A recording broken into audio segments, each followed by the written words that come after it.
మునక్కాయ మసాలాకి కావాల్సినవి మునక్కాయలు, కట్ చేసుకున్న టొమాటోలు, కట్ చేసుకున్న ఉల్లిపాయలు, కరివేపాకు, కొత్తిమీర, ధనియాల పొడి, పల్లీలు,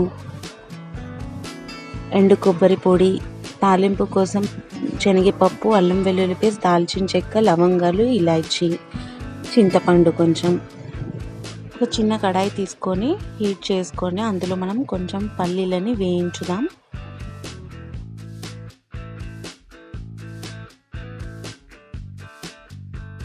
లైట్గా వేగితే చాలు.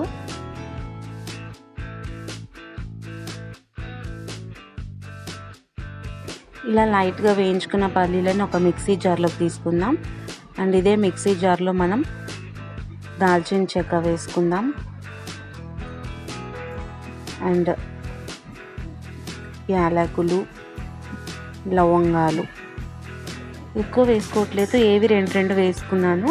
అండ్ ఇందులోకి మనం ఎండు కొబ్బరి పొడి వేసుకుందాం. ఆల్రెడీ మనకి పౌడర్ లానే ఉంది, కాకపోతే మిక్సీ పడితే ఇంకా మెత్తగా వస్తుందని వేస్తున్నాను. అండ్ ఇందులోకి నేను ఆల్రెడీ ఇంట్లో గ్రైండ్ చేసుకున్న ధనియాల పొడిని వాడుతున్నాను. అండ్ ఇందులోకి కొంచెం చింతపండు కూడా యాడ్ చేసుకుందాం. అండ్ దాన్ని మనం పేస్ట్ లాగా చేసుకొని పక్కన పెట్టేసుకుందాం. అండ్ ఒక కడాయిలో ఆయిల్ వేసుకొని హీట్ చేసుకుందాం. ఆయిల్ని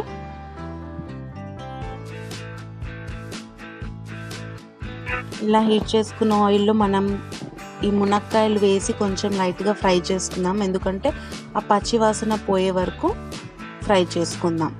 సో దాన్ని బట్టి మనకి టేస్ట్ బాగుంటుంది.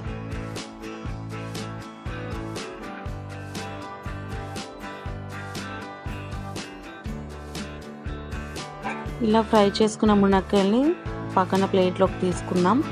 అండ్ మళ్ళీ ఇంకొంచెం ఆయిల్ యాడ్ చేసుకుందాం.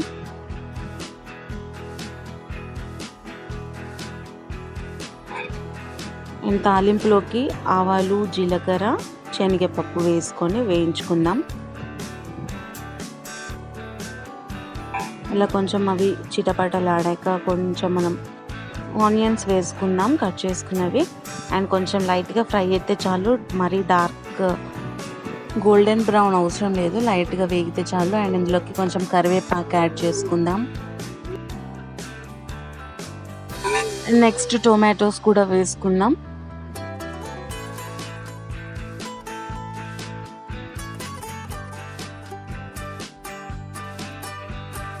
ఇలా మంచిగా కలుపుకొని మూత పెట్టేసుకుందాం కాసేపు. ఇలా కొంచెం ఆయిల్ పైకి తేలితే అందులోనే మనం అల్లం వెల్లుల్లి పేస్ట్ వేసి కలిపేసుకొని పచ్చివాసన వెళ్ళే వరకు ఆయిల్లో కాసేపు ఫ్రై చేసుకుందాం. అండ్ లైట్గా పసుపు యాడ్ చేసుకుంటున్నాను. సాల్ట్ తగినంత కారం,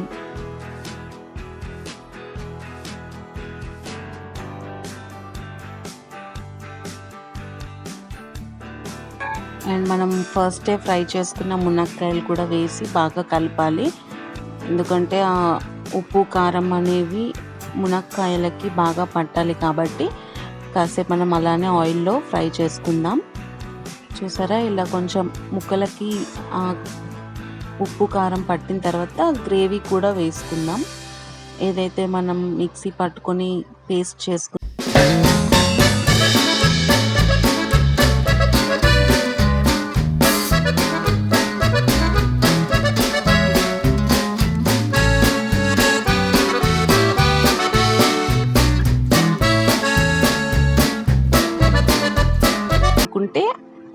చూసుకొని మనకి ఎంత వాటర్ కావాలో అన్ని వాటర్ యాడ్ చేసుకోవచ్చు.